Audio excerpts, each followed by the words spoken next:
I was approached at Jason Aldean's bar in Nashville by the Italian mob. What?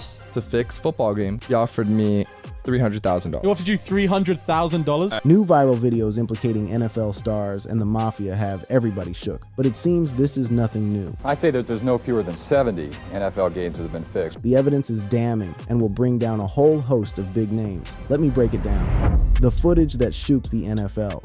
Something's gone terribly wrong inside professional football because as of this week, millions of Americans have seen it with their own eyes. NFL stars, caught on camera, taking envelopes of cash from known mob affiliates. Yes, you heard that right. The new videos surfacing online don't just suggest corruption, they prove it. And for a league that spent decades trying to bury its gambling past, this isn't just a scandal, it's an earthquake. Clips are circulating showing what appear to be two active players, one a Pro Bowl running back, another a defensive captain, accepting gifts inside a dimly lit restaurant on the outskirts of New Jersey. The figure handing them over? A man identified by multiple sources as a soldier in the Colombo crime family, one of the same syndicates that dominated East Coast gambling in the 1980s. And the most chilling part? It mirrors exactly how ex-mob boss Michael Franzese says his crew operated decades ago. Back in my day, 70s and 80s, pros weren't making the kind of money that they make today. Back then, they made $500,000, $1 million was a lot of money.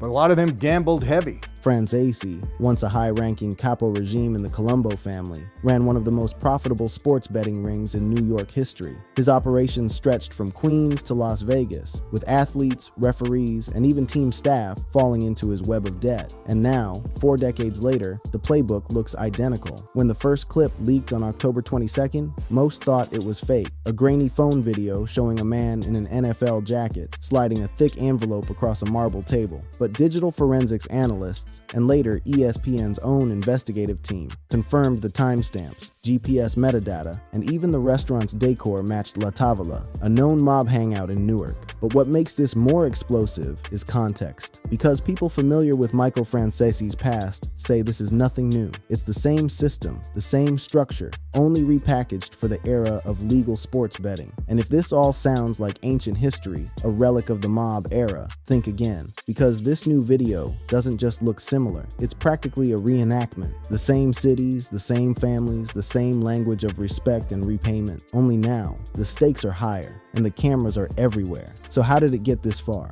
It starts with the league's unholy marriage with gambling money. When the NFL first partnered with betting giants like DraftKings and FanDuel, executives promised transparency and integrity. What they didn't mention was that legalization made laundering and influence easier than ever. Michael Franzese himself warned about this years ago in a 2015 interview with World News Group, saying, "The system didn't clean up gambling, it made it corporate. Now every player, agent, and even team social media manager is one tap away from placing a bet or receiving an offer." And that's where this story takes its darkest turn, because as investigators began cross-referencing those leaked videos, one of the mob associates in question was already known to federal authorities from a prior sports fixing case in 2019 involving college athletes. Which begs the question, if the mob never left sports, did the NFL just invite them back in? The league's official response: silence. No press release, no statement, no denials. But former insiders are talking, and what they're saying paints a disturbing picture of organized infiltration, not just of players, but agents, trainers, and referees. Whistleblowers allege that at least 5 games from the 2024 season are under quiet review after irregular betting patterns surfaced. Massive bets placed on specific player turnovers and field goal spreads. It's eerily reminiscent of the Tim Donaghy scandal, only this time it's the NFL. And according to Franzese, that's no coincidence. If you think this sounds like a bad movie plot, wait till you hear what the FBI quietly confirmed behind closed doors. Because according to 2 federal sources familiar with the probe, which began months before the viral video surfaced, the Bureau had already been monitoring online betting patterns tied to specific player performances, not team wins, not total points, but individual plays, fumbles, missed tackles, interceptions, and penalties. And guess what? The odds were shifting seconds before the plays happened. These weren't lucky bets. They were insider moves, timed with the precision of a Wall Street trade. One agent reportedly called it the most sophisticated point-shaving operation we've ever seen in football. And the chilling part? That was before the footage leaked. To understand just how this happens, and how the mob still weaves through the seams of professional sports, you need to go back 4 decades, back to a man who turned gambling into an art form storm, Michael Franzese, a man who, in his own words, built a multi-million-dollar sports empire off athletes who couldn't say no. That was the mechanism, a network of small-time bookies stretched across cities like New York, Miami, and Chicago. Franzese lent them money, collected their debts, and when an athlete got too deep, he took over. Franzese insists he never hurt anyone, but his tone always carried that quiet menace, the kind that doesn't need to say or else. Athletes understood. A gambling debt wasn't like a car payment. You didn't miss it. You didn't negotiate. You paid, one way or another. And here's where the parallels to the modern NFL get terrifying, because when you listen closely to those new leaked tapes, you'll hear echoes of that same conversation. Different decade, different slang, same transaction. Now, to the public, this is brand new information, but insiders know that whispers of mob involvement in football never truly went away. In fact, investigative journalist Dan Moldea, who literally wrote the book on organized crime and the NFL, said it best in his 1989 ABC Nightline interview. Think about that, 70 games. Not one, not two, 70. And this was in the 1980s, before online betting, before crypto, before offshore accounts. So what happens when you take that same underworld system and plug it into a $100 billion digital gambling economy? You get what's happening right now, a perfect storm of greed, technology, and plausible deniability. The videos may be new, but the method isn't. What we're seeing now, the bribes, the manipulation, the silence, is just history repeating itself. Because decades before these NFL clips ever surfaced, the mob had already written the manual on how to own athletes without ever firing a gun. The mob's blueprint for controlling athletes. To understand how the Mafia still has its fingerprints on football, you have to understand one thing. They never needed to own the teams. They only needed to own the players. And Michael Franzese, the architect of that system, figured that out before most of today's players were even born. In the late 1970s and early 80s, Franzese sat near the top of the Colombo crime family, running an empire that stretched from Wall Street to Vegas. He wasn't the cliché mobster in a smoky backroom. He was polished, businesslike,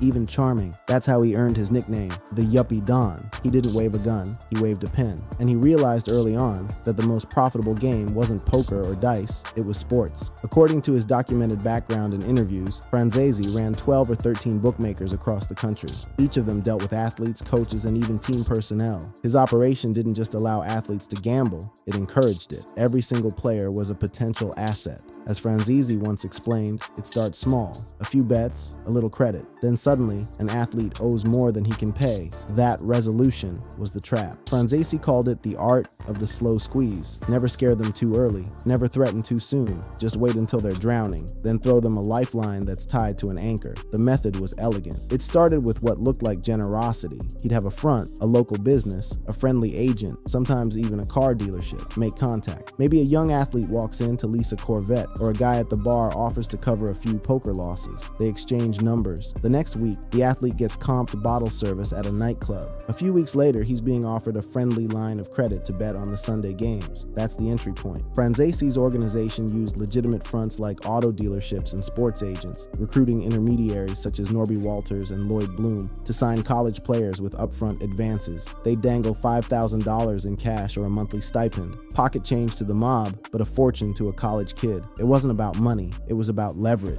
Once that initial connection was made, everything else unfolded with chilling predictability, a rhythm honed by the mob over decades and, ironically, mirrored by modern gambling culture. It started with building the relationship. The athlete believed he'd found a friend, maybe even a mentor, someone who understood his world. The mobster would flatter him, praising his talent, offering introductions, even hinting at lucrative business opportunities. Then came the creation of debt, a few bad nights at the blackjack table, a losing streak on bets, or simply too many favors accepted without repayment. Before long, what began as harmless fun spiraled into obligations of $50,000, then $150,000, then $400,000. Next came the normalization of shame. Instead of threats, the mob offered reassurance. Don't worry about it. Everyone slips up. Just pay 5 points a week. You'll be fine. The comfort masked control. Inevitably, they moved to reel him in. When payments lagged, the mob suggested alternatives: a dropped pass, a mistimed tackle, a subtle error. Nothing overt, just enough to sway the betting spread. And finally came ownership. Even after the debt was cleared, the psychological grip remained. The athlete was theirs, a made man without the ceremony, bound not by loyalty, but by leverage.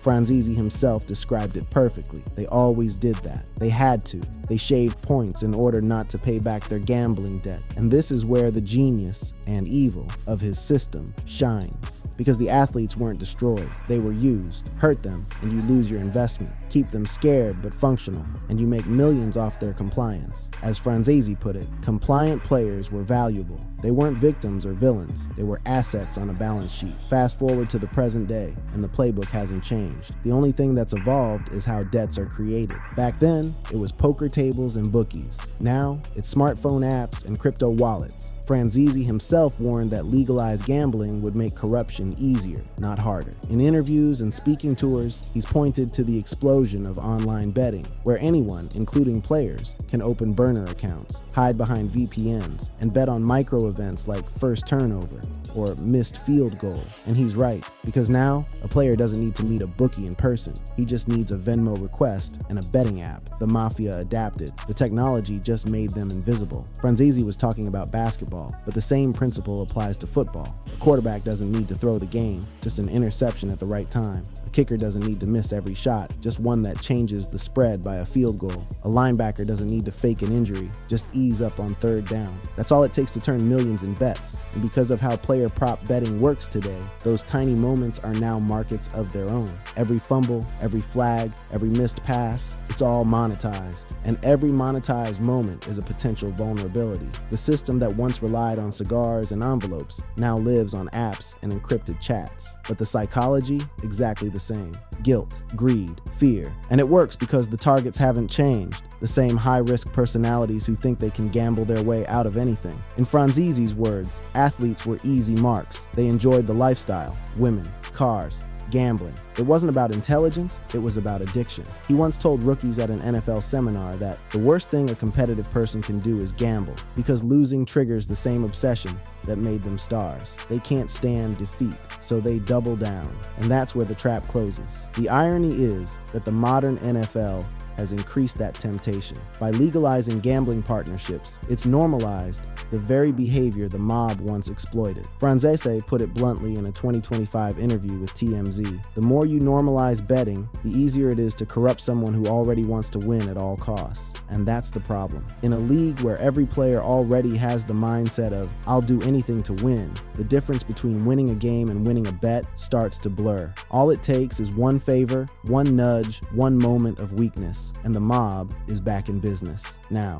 consider what this means for active players. The average NFL career lasts just 3 years. For every Tom Brady, there are hundreds of guys grinding for contracts, terrified of getting cut. And when money runs low, when bills stack up, when that last check comes late, who's waiting in the shadows? The same friends offering to help. It's a new form of the same old crime, financial coercion disguised as partnership. And if you think this couldn't reach today's stars, think again. Franzese revealed that during his heyday, he had New York athletes on his payroll, from quarterbacks to running backs, and that it was a little bit obvious sometimes. He never named names. He didn't have to. The pattern was clear. And the same way journalists could spot a fixed boxing match in the 50s, fans today are starting to notice weird inconsistencies in NFL games. Plays that don't make sense, momentum shifts that defy logic. But in the gambling world, logic doesn't matter. The only thing that matters is margin. For years, it was just whispers, old stories from the mob's golden age, buried under time and denial. But then, out of nowhere, a young quarterback stepped forward and shattered that silence. His words didn't just echo Franzese's playbook, they confirmed it. And that's where the scandal exploded, with one viral confession that no one saw coming. The viral confession that blew it wide open. At first, nobody believed him. When Mo Hassan sat down on a small, low-budget podcast in early 2024 and claimed he'd been approached by the Italian Mafia to throw college football games, people laughed. It was the kind of headline that made fans roll their eyes. Former Vanderbilt QB says mob tried to bribe him. Clickbait, nothing more. But what Mo didn't know then was that, a year later, his voice would become the ignition point for the biggest sports scandal of the decade. Because when those viral NFL videos leaked, suddenly everything he said, every quote, every anecdote, started sounding like a warning we ignored. ignored. As detailed by multiple outlets, Hassan said the man told him, "Almost every game in the SEC is rigged. People laughed. Now they're not laughing." That one clip set social media on fire. It was reposted by sports accounts, conspiracy pages, Reddit threads, and eventually by mainstream journalists who realized that Hassan's words might not just be clickbait, they might be evidence. Because what Mo described, the casual offer, the handshake, the promise of life-changing money, lined up exactly with the pattern Michael Franzese laid out decades earlier. It wasn't just similar, it was identical. Mo Hassan wasn't a superstar, he wasn't even a starter. He was a backup quarterback with more time in the film room than on the field, and that made him perfect. He told his story in fragments, how a man in a tailored suit struck up a conversation with him at Jason Aldean's Kitchen Plus rooftop bar in Nashville. How that man, polite, confident, unassuming, mentioned knowing a few guys who handle betting lines. How he offered Hassan $300,000 per game if he could make sure the spread hit right. At first, Hassan thought it was a prank, but when the man followed up days later, texting him photos of untraceable cash bundles and the names of other SEC players, the reality hit. Someone, somewhere, was still running the old mob playbook. When Hassan's clip resurfaced in late 2025, it didn't just go viral, it detonated. Within hours, fans began connecting his story to the NFL bribery videos. Hassan talked about Italian mob figures, two different eras, same family name, same method, and the internet did what the FBI couldn't. It crowdsourced a conspiracy and uncovered a pattern the league couldn't explain away. At first, those anomalies were dismissed as market noise. But after the NFL bribery footage hit the internet, that same betting data was reanalyzed, and what they found was chilling. Some of the same accounts that placed abnormal bets on those SEC games were now active again, this time betting on NFL player props. Same transaction patterns, same digital wallets, same usernames. The trail led straight from college ball to the professional leagues. In other words, Mo Hassan hadn't exposed an isolated event, he had exposed the pipeline. That's when former mob boss Michael Franzese came forward again. Franzese explained on his YouTube channel that the Mafia's relationship with sports had evolved, not disappeared. Now, instead of cash envelopes, the bribes moved through crypto transfers and shell companies disguised as marketing firms. He described a pattern eerily similar to what Hassan experienced: a casual conversation, an offer too good to refuse, and the unspoken threat behind every word. And he added something new, something that stunned even veteran investigators. "You don't need to fix the game anymore," he said. "You just need to fix the moment." That statement changed everything, because in the modern betting world, one moment, a single play, can move millions in wagers. A quarterback slipping, a receiver dropping a wide open pass, a defensive back missing a tackle on 3rd and long. Each of those actions is now bettable in real time, and that means each is corruptible. When you combine that with mob technology, crypto wallets, offshore accounts, private Telegram channels, what you get is a system that's untraceable, scalable, and terrifyingly effective. And it's not just organized crime running it. The real danger now lies in hybrid networks, old school mob figures partnering with tech-savvy betting brokers in Eastern Europe and Asia. According to a 2025 report, these networks use predictive AI and insider tips to bet on micro events before sportsbooks can adjust their odds. In several cases, those insider tips have been traced to sports consultants with direct connections to current and former NFL players. So when Mo Hassan said someone offered him $300,000 to influence the spread, that wasn't random. It was corporate-level corruption, hidden under the illusion of legal gambling. As the story grew, the NFL could no longer stay silent. Commissioner Roger Goodell issued a brief statement saying the league takes allegations of game manipulation very seriously, but refused to name any players under investigation. As the investigation widened, Mo Hassan's warnings grew more prophetic. He told Outkick that he believed college was the testing ground, where mob figures experimented on players before moving into the pros. The dots had finally connected, not just between college and the NFL, but between eras. Franzese built the blueprint, Hassan lived through the sequel, and the viral videos provided the evidence. It's poetic, in a dark way. The mob once used bagmen. Now, they use broadband. The same greed, the same manipulation, the same illusion of respectability. Only the tools have changed. So where does this end? For Mo Hassan, it ends with vindication. For Michael Franzese, it ends with eerie validation. And for the NFL, it might just end with a crisis of faith. Because when fans start asking whether their heroes are puppets and whether touchdowns are scripted, the mythology of American football cracks beyond repair. The NFL built its empire on trust, the belief that competition was pure, that outcomes were earned, that greatness couldn't be bought. But now, that illusion is gone. And it all started with one man's quiet confession, a backup quarterback in Nashville, speaking the truth no one wanted to hear. What started as a single video has now spiraled into a full-blown reckoning. Players, agents, coaches, even the league itself, all under scrutiny, because the question isn't if games were fixed anymore. It's how deep the corruption goes, and who's still pulling the strings. If you enjoyed this video, you can watch similar content by clicking on the boxes playing on your screen.